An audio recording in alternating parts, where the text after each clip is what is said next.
Hey, what's up everybody? Video 44 coming at you with another video. Score 110-109, Lakers lose. Heartbreaker. First close game that we've lost where we led going into the fourth quarter. This was the same damn game. I keep telling people every time we see the Magic, they come to town, we have an alternate floor and we usually lose at the buzzer or miss a free throw or make something happen where we lose by 1 or 2 points. This is the same game. This is the same game. Let's get into how this nonsense took place. Before I say anything else, Luka, I don't know why this is the second game I've counted this season where you hesitated to take a big shot. I don't know what the hell that was. You're open, 3 seconds to go, take the three. What are you waiting for the defense to come to you? You get the ball to Bron, he has to shoot some off balance nonsense.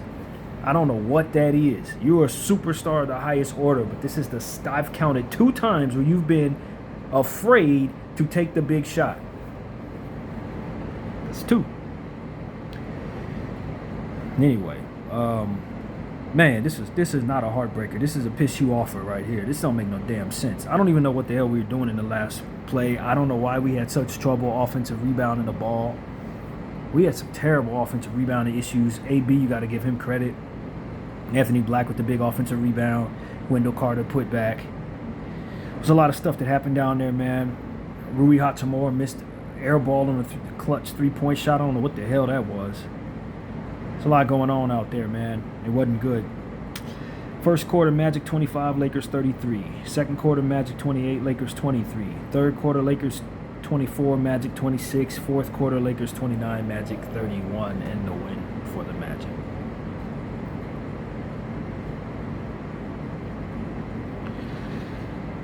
All right, so the Lakers shot 48% from the field, 40-83. The Magic shot 45% from the field, 43-95. Lakers shot 9-29 from 3 for 31%. Magic 7-29 from 3 for 24%.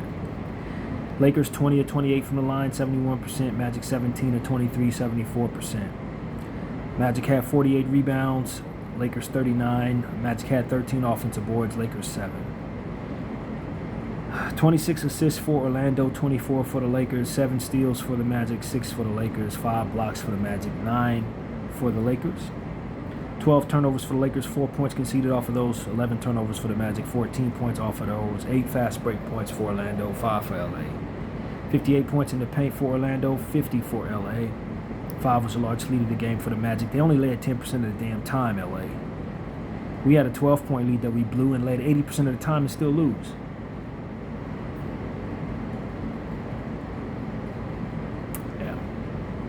Talk about what happens at the end of the year. You're going to look back at this game. Saw how you left this one on the table. There's another above 500 basketball team the Lakers lose to. 4-4 on a damn homestand, a 500 ball club, JJ. And yet another game where you had this kid, Jake LaRavia, come off the damn bench and he gave you nothing. Absolutely nothing. Anyway, let's get into the box score. Paolo Banchero, 38 minutes, 36 points, 12 of 22 from the field, 6 attempted threes, 2 made, 10 of 11 from the free throw line, 10 rebounds, 6 assists, 4 turnover, 2 offensive rebounds, plus 6. I guess I'll give him the game ball without giving him much thought. I'll just give it to him, man. He killed us in that fourth quarter. Third quarter, he had like 17 points. I told this team at the beginning of this day when we did that video, I said, if he has a big game, you will need to double team him. You have to double him. He's having a bad season. He's probably not going to shoot very well. But if for some reason that doesn't play out the way that it does, you need to adjust and double him immediately. Double this dude. Did not I say that, everybody? He walks away with 36 points, pretty much getting the game ball tonight. He was by far the leading scorer of the team. Tristan Da Silva, 32 minutes, 13 points, 5 of 9 from the field, 3 of 5 from 3, 6 rebounds, 3 assists, 2 steals, 1 turnover, minus 6, 1 offensive board. Probably should have drafted him over Connect. Probably should have. Yeah, I can definitely say that right now. Wendell Carter, 36 minutes, 20 points, 9 of 13 from the field, 0 of 2 from 3, 2 of 2 from the line, 12 boards, 2 assists, 1 turnover, 3 offensive boards, 0 and a plus minus. He was also a candidate for player of the game. Very efficient night, unlike any other night we saw in the last 5 games. He couldn't get nothing going against anybody else, but goes for 20 and 12 against us. Thanks, Wendell. Desmond Bain, 36 minutes, 22 points, 9 of 19 from the field, 2 of 8 from 3, 2 of 2 from the line, 1 rebound, 6 assists, 1 turnover, 1 steal, +5. Bain was pretty strong. Not an efficient night for him, but AB, 30 minutes, 8 points, 4 of 14 from the field, 0 of 2 from 3, 0 of 4 from the free throw line, 4 rebounds, 4 assists, 3 steals, 2 blocks, 2 turnovers, 1 offensive board, +2. Bad night for him on the offensive end, but he had 5 stocks and ultimately walked away with the offensive rebounder that basically won the game for him. He only had 4 boards, but you gave him that one. Good players find a way to help their team regardless of what's going on, and AB is a two-way guy. Bad offensive night, but excellent defensive night. Mo Wagner, ex-Laker, 11 minutes, 4 points, 2 of 6 from the field, 0 of 2 from 3, 3 rebounds, 1 assist, 1 offensive board, -5. Isaac, 15 minutes, 3 points, 1 of 3 from the field, 1 of 2 from 3. 4 rebounds, 3 assists, 2 blocks, 1 turnover, 2 offensive boards, -2. Javon Carter, 16 minutes, 0 of 4 from the field, 0 of 1 from 3, 4 rebounds, 1 steal, 1 offensive board, +4. Chad Howard, 21 minutes, 4 points, 1 of 5 from the field, 0 of 3 from 3, 2 of 2 from the line, 4 rebounds, 1 assist, 2 offensive boards, 1 block, 0 on the ±. And Chase Richardson, 5 minutes, +1. All right, for the losing Los Angeles Lakers, LeBron James, 32 minutes, 21 points, 8 of 13 from the field, 2 of 6 from 3, 3 of 4 from the line, 6 rebounds, 4 assists, 5 turnovers, 2 blocks, 2 offensive boards, -1. It's an okay game. I think he was very efficient from the field, not so efficient from 3.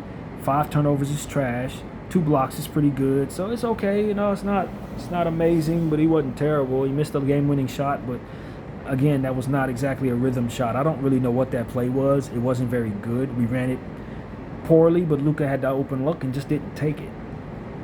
And if you don't take the open shot, you can work the ball around. You're going to get a worse percentage look, and that's what we got. DeAndre Ayton, 32 minutes, 21 points, 8 of 11 from the field, 5 of 5 from the free throw line, 13 rebounds, 2 turnovers, 2 offensive boards, 1 block, 1 steal, -2.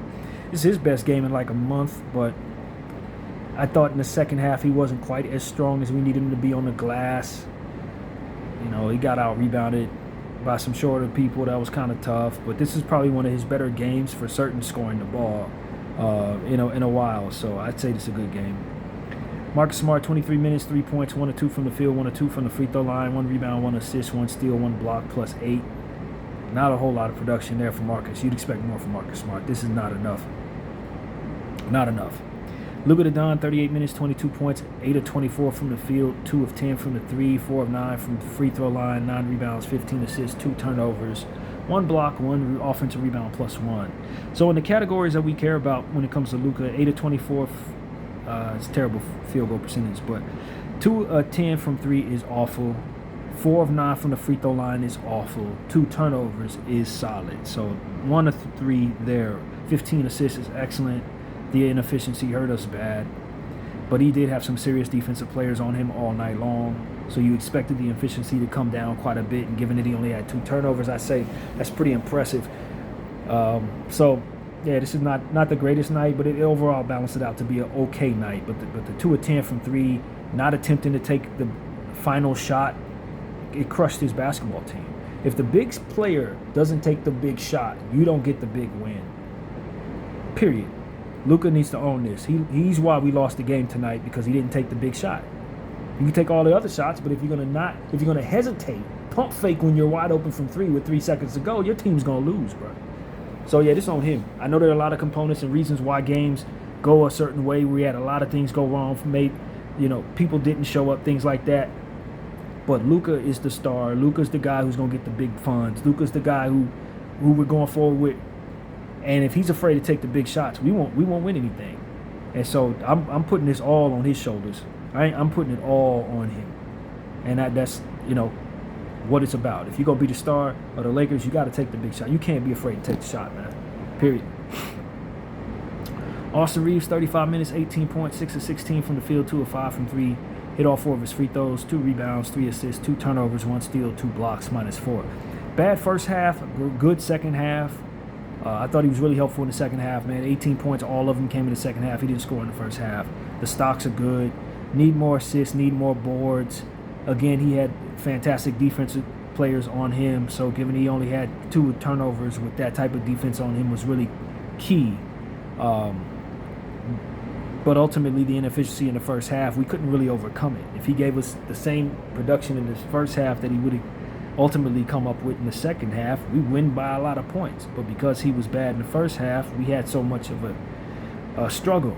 And so a lot of this is also on Austin for just not having a good first half. But ultimately, it balances out to be an okay game. Once again, okay. Max Kleber, 11 minutes, 3 rebounds, 1 turnover, 1 offensive board, +1. Rui Hachimura, 26 minutes, 10 points, 4 of 7 from the field, 2 of 5 from 3, 2 steals, 1 block, -3. I don't know how he managed to airball the ball in the fourth quarter as bad as he did. I don't even know. I've never seen Rui miss a shot that bad. I never. Jared Vanderbilt, 12 minutes, 2 points, 1 of 2 from the field, 2 rebounds, 1 steal, 1 block, 1 offensive board, -6. Jake LaRavia, 16 minutes, 3 points, 1 of 4 from the field, 1 of 3 from 3, 2 rebounds, 0 on the plus-minus. He's just one of those people you cannot demote to the bench. If you want to get anything at all out of this human being, you have to start him. And I think you should start him above Marcus Smart, because Marcus Smart can't be relied upon. And you got nothing out of Marcus Smart tonight either. And he's a shorter person, and he makes worse decisions. I think that if I'm going to choose between who starts between Marcus Smart and Jake LaRavia, I'm going to start Jake LaRavia. Now, logic would also tell you Jake LaRavia is struggling. He ain't never going to make his way back into the starting lineup. But we understand the formula. The formula is when he starts, he gives you everything. When you bench him, he gives you nothing. So if you understand that, then you know what you need to do to get something out of him. If you keep demoting him further, you're going to get less and less out of him, and you need more out of him in order for this team to be as good as they need to be. If J.J. Redick doesn't remedy this problem, if he doesn't fix this problem by swapping Smart with LaRavia, your team is going to continue to struggle. Your bench is already bad. You can't have Jake LaRavia's production not present as well. I don't know if people hear me. I don't know if people understand this, but those of y'all who follow my channel know we've been saying this the entire season. We became hip to this formula probably 3 weeks into the season. Jake LaRavia must start. If you want him to play well, you have to get him back in that starting lineup, man. If you don't, it's going to get worse from here. The ceiling is pretty solid. The floor is Dalton Connect with Jake LaRavia. He's either a scrub or he's great. But it all depends on how much faith you have in him, man. We've been calling it all season here. Evidence, yet again, available to you. Luke Kennard, 15 minutes, 9 points, 3 of 4 from the field. He did not attempt a 3. 3 of 4 from the free throw line as well. 1 rebound, 1 assist, +1. He's an excellent player, man. He just needs a bigger role in the offense. It's the same problem I had with Rui Hachimura for the last 4 years. Guy hits all his damn shots, but only has 4 attempts. Wouldn't it behoove us to get him more looks, Lakers? Wouldn't it make some damn sense that a guy that barely misses, who's arguably the best three-point shooter statistically in the NBA, would get more than 4 shots a night for our basketball team? I just don't like J.J. Redick's way of doing things, man. I don't like any of this, if I'm being honest with you.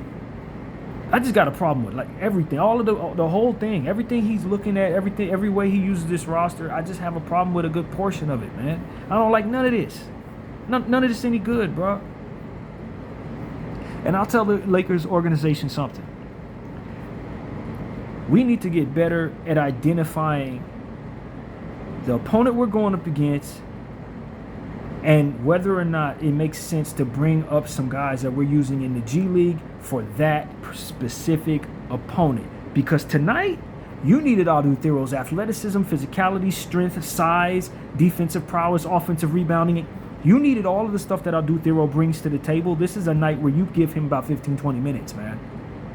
And the Lakers have him down the G League running around, which is fine for his development. But you got to know what your team needs on a given night, especially if you don't have the athleticism of your center, your backup center, man. Jackson Hayes was not available tonight. You needed, absolutely needed, what that young fella brings to the table, man, when you're going up against Paolo and Wendell and AB and Franz and Mo, or rather, these big human beings, Jonathan Isaac. You absolutely needed Adu Thiro tonight. And our organization is brain dead when it comes to this type of stuff. Brain dead, bro. They ain't got no sense when it comes to this type of stuff. There's absolutely no way you got a 6'8" Banshee dunker, super athlete playing in the damn G League when you got this problem the Orlando Magic brings to the table. Absolutely unimaginably stupid that our franchise didn't have that kid available tonight, and it's even further unimaginably stupid that our coach hasn't used the kid at all season. Our team would be so much better if we had some damn sense when it came to this type of stuff. So much better. I don't know, man. I'm tired of this lousy team, man. I'm not gonna lie to y'all. This team lousy, bro. They sad. It's like a pathetic energy about them. They only show up when the team is bad. They only show up when the team is bad. Yet again, we lose a game at home against the Eastern Conference foe us in the playoffs, bro. How many times have we seen playoff teams come in this building and beat us this season? It is ridiculous how we lost the same game 3 consecutive years in a row to the same damn team. I can't understand how Orlando keeps coming in here and getting victories, bro.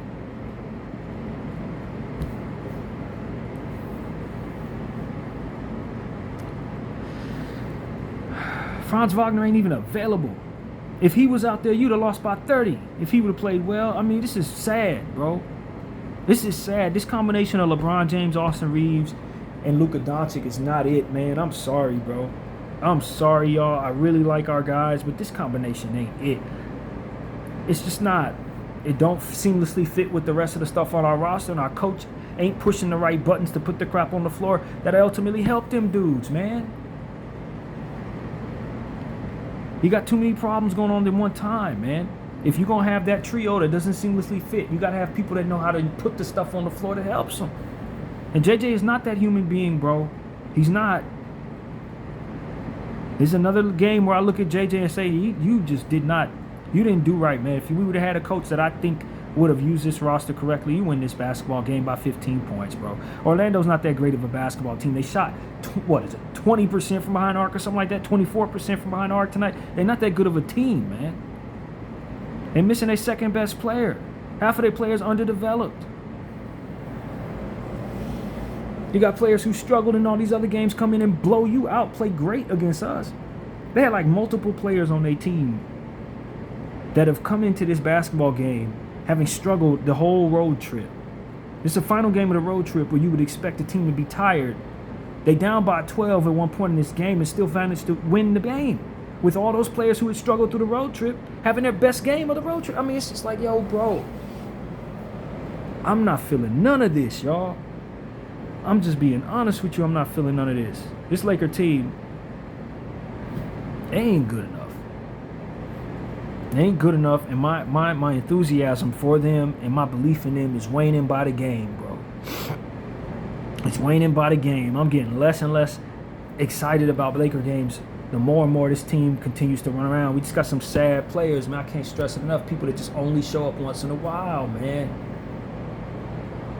And every year is some reason to be like this.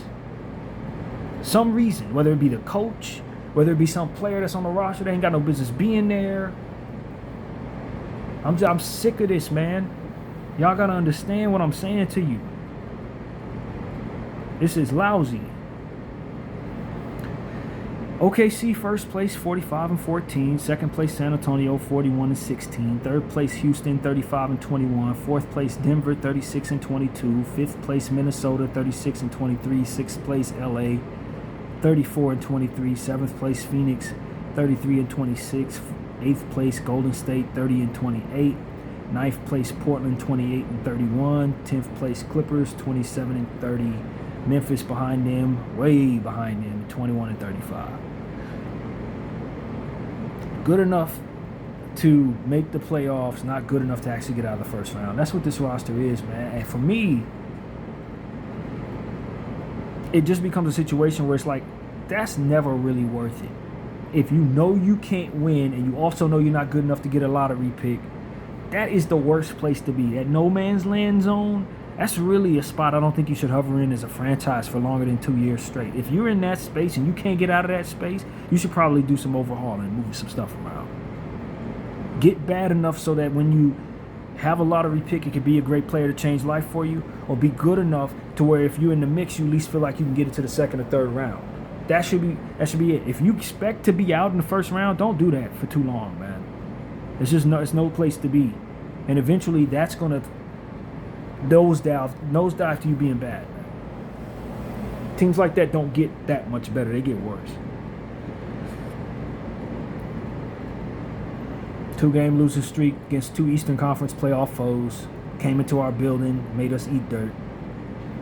Walk out of here dancing, prancing, spinning around at our expense. Trash. Next game, Phoenix on Thursday. We're in Phoenix for the 5th time this regular season, 6th time. Is that right? No, this is the 4th time we've seen Phoenix. 6th time, including the 2 times we saw them in the preseason. And that game's at 6 p.m. Pacific, 9 p.m. Eastern in Phoenix. And then we see them again after that, 2nd game before the end of the season.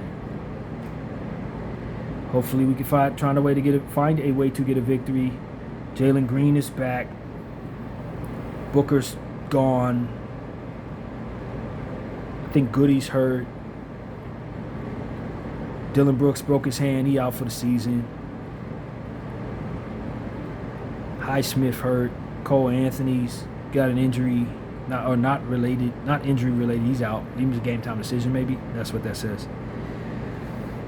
Dylan Brooks will be coming back by the end of the season, by the way. That's wrong. He'll be back by the end of March. So right before the playoffs, he'll return. They say Jackson Hayes may not be available for that game either. Who knows? I hear the Lakers picked up a kid in the center at the center position for the G League. We traded away some future first round picks in the G League for a high level center prospect. G League high level, somebody that could potentially have gotten drafted, somebody they like a lot down there in the G. Cost you a lot to get him. I like that decision. Call him up. I don't know if he's good enough to be in the regular league, but if he's good enough to dominate the G League, and he's definitely good enough to be in our center rotation, call him up. You don't invest that high in a guy with the needs that this big team has and expecting to have him in the G League for the rest of the season. You need him now. So if he is a guy, who knows? I don't know. I haven't seen any homework. I don't know who this person is. I think his last name's Williams. I have never heard of him. But if he's a guy, now you're looking at him, Adu Thero. Next season, our front court should be better if our coach is willing to play the young players next year. If those guys can be who the Lakers hope they'll be, maybe our front court can be significantly more capable next season. So I think the Lakers need to have some kudos given to them for investing in a young center for a damn change. I called for it. They did it. Thank you. Hopefully we'll know this kid is pretty good very soon. I'll be looking for G League stats on him, see how he's doing. But from what I understand, he's killing the G League, and it costs a lot to get him. So that's a very good investment if he's what they say he is. The Los Angeles Lakers, man, lost 3 of our last 5 basketball games, all against good teams. No, 4 of our last 6, all against good teams. Only 2 teams we beat in the last 6 games were weak Clippers and the lousy Dallas Mavericks no Cooper flag. Everybody else has been stomping us out, dragging us through the mud, and leaving us losers.